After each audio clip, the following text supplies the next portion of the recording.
well, they have nothing to fear. But if you don't recover, then you die.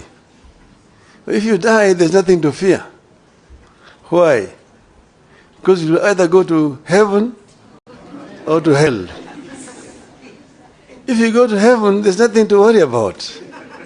You'll be okay. Even if you go to hell, there's nothing to worry about. You'll find so many of your friends.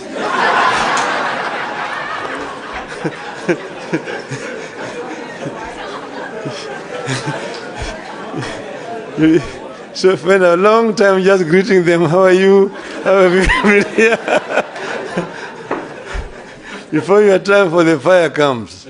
So therefore, don't fear. You have nothing to fear as Kenyans. We will succeed in the long run. Now, I think this foundation has done a very good thing to choose to hold this conference. And they have told me that they're going to make it an annual event.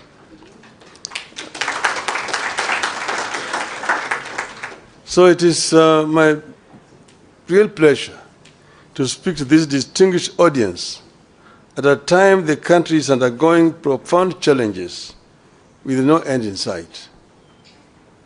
My task is to share with you the alternative economic pathways proposed by the Azimio la Umoja One Kenya Coalition Party for the people of Kenya. I will do that with pleasure. But before I do that, let me thank the Konrad Adenauer Foundation, Stiftung, as it's called in German, for putting together this conference on the subject of transforming a nation. It is proper that a foundation that bears the name of the man who presided over the reconstruction of Germany after the Second World War should get us together so that we can discuss our own reconstruction. I happen to have been in Germany during its days of reconstruction and transformation, and I can say two things without fear of contradiction. First, transforming a nation takes hard, dedicated, and honest labor of leaders and citizens. Secondly, no nation is beyond reconstruction and transformation. All it takes is leadership. And I arrived when the war had ended, the Marshall Plan had been introduced, and the work of reconstruction was in its second phase. I have found when Konrad Adenauer himself was still the Chancellor, and at that time when you arrived, when you went to Germany, and then you went to Britain and France, who are part of the victor powers, you'd think that it was Germany that won the war and those countries had lost the war. But Germany had been devastated. Most German cities were bombed, some of them nearly to the ground. There's a city in the eastern part of Germany called Dresden. Dresden was razed almost to the ground. But the British, basically, at the time when, in fact, the war had ended, but because of the anger of what had happened, bombing of London and so on, it was a revenge bombing. But the Germans reconstructed. And at that time, West Germany was the strongest economy in Western Europe. And East Germany was also the strongest economy in Eastern Europe at that time. That was basically because of hard work. I want to say that a year after our election, if you ask Kenyans, are you better off today than you were at the time, this time last year? The answer will be obvious, that we are in a deep hole. failing policies and grim economic prospects.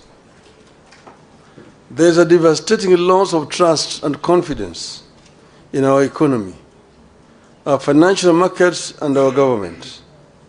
We are caught in a cycle where reduced spending power leads to loss of jobs, which leads to even less spending, where the people can't borrow because rates charged are too high, yet lack of borrowing slows growth and leads to even less credit. Credible data collected and published by the government confirms all this grim news.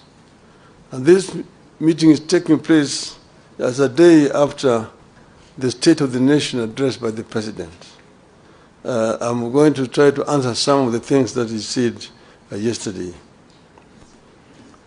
But this is not a response.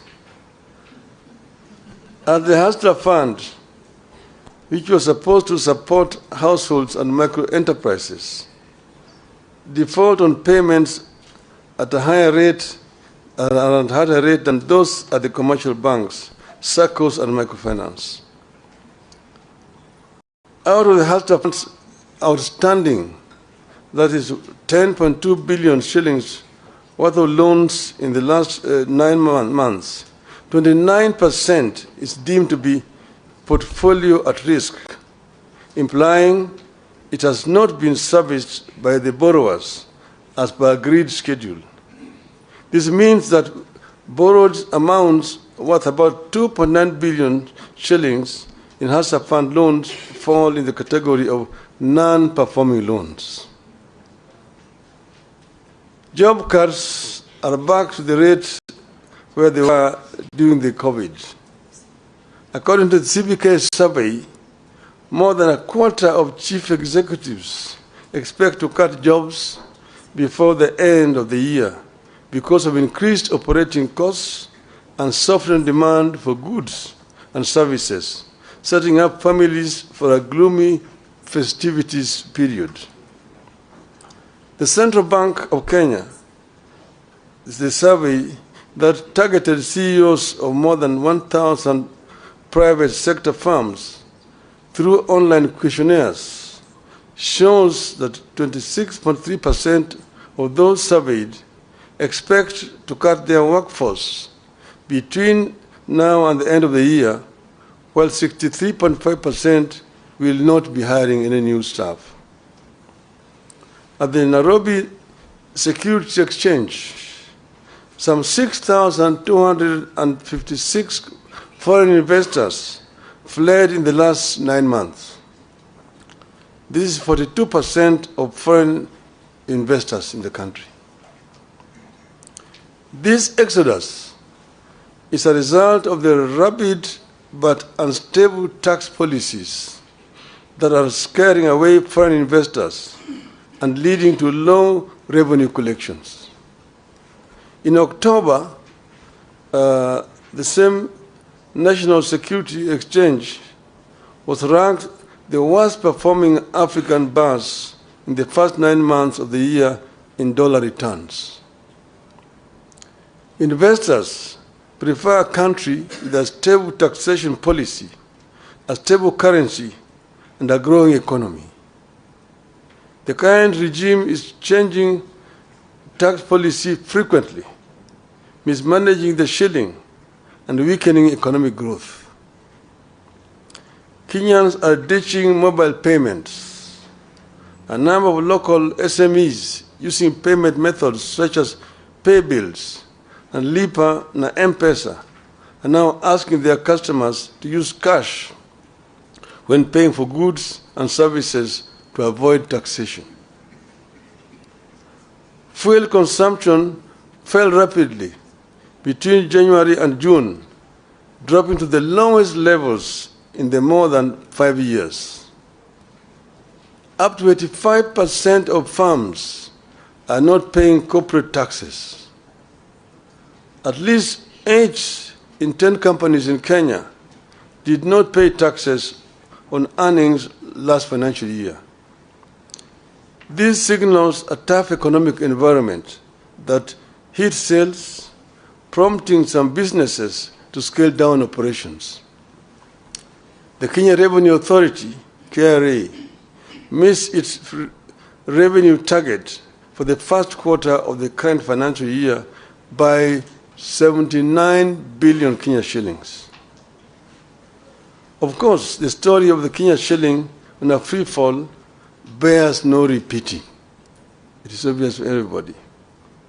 From 120 to the dollar to now 159.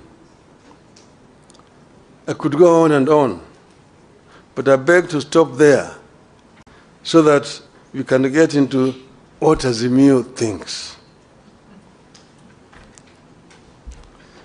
The fact is, many Kenyans are both anxious and uncertain of what the future holds. The country is going through a recipe of policy mistakes, failures, and shortcomings served in an authoritarian, paternalistic leadership style. Nobody in government cares about building broad public support around these programs. Everything is forced down everyone's throats. In the run-up to 2022 election, we warned that the sectors of every economy are intertwined, and you cannot benefit one sector by denying the other. We warned that Kenya Kwanza was never going to help the hustlers by robbing the rich and the middle class. In the wake of the Finance Act of 2023, we warned that no nation can ever tax its citizens into prosperity. We are concerned that it is getting too late to change the course. We fear that consequences of the foundation laid in the first year of this administration could linger for years if nothing is done. Our country could lose the competitive edge that it has always had in the region and sub-Saharan Africa. This bad situation could easily get out of hand. What is to be done? For us in Azimio, reduction in the cost of living is a priority economic imperative. This will be achieved by providing some basic relief to citizens, including reduction of taxes and stimulating production. To release resources to achieve these objectives, government must cut the budget by an estimated 500 billion shillings. The current policies have hit low-income families particularly hard. These are the same low-income families that the administration promised to lift up. These families spend more than 40% of their income on food. They deserve and require relief. In particular, we must cut fuel taxes and raise social welfare payments. At this time of duress, we demand tax cuts, not increases. Kenyans need to see their taxes go down, not up. We believe the current taxation regime is not sustainable. We warned at the beginning that beyond a certain point, increasing taxes leads to lower collection. It has become real as Kenya Revenue Authority misses one revenue target after another. Tax on fuel is up, but fuel levy collection is down. We were doing this as a result of our experience when we formed government under NASA. Under NASA, we found an economy that was stagnant, and the growth was negative. Revenue collection was very low, and the Paris Club had actually clamped down on the government. So the government was actually just limping. And when we came into government, what we did was to address the two sides of the balance sheet, income and expenditure. We found out the government was collecting 200 billion shillings of all that was being collected. We looked at the sources of revenue, customs duty, income tax, the VAT, and so on. And then the other side, expenditure, how they were procuring. You looked at revenue officers, those officers in the customs, in the income tax department, in the VAT, and procurement officers in all the ministries. They were the boys in town. They're the ones who are buying apartment blocks in town, the ones who are driving the latest models of cars, Mercedes, Toyota, what have you. They're the ones who are building castles in rural areas. They're the ones who are building high-rise buildings in village markets. If you did a lifestyle audit, you're able to catch them. And we did lifestyle audits and caught very many of them. We sacked some we sent to jail. And all of a sudden, revenue rose up. From 200 billion shillings within the 6 months from January to June, we went up by 100 billion shillings. We collected 300 billion shillings. So you said the answer is not to increase taxes, but to spread out, widen the net, and lower the taxes, and you get more revenue. The following year it went 500 billion, 700 billion, 900, we reached 1 trillion. We were able to finance most of our budget from local resources without having to borrow from donors. 95% of our development expenditure was coming from local revenue. And that's why we were advising the inadvisable that you don't have to increase taxes to get revenue. Procurement, because you can raise revenue, but it all just goes into people's pockets.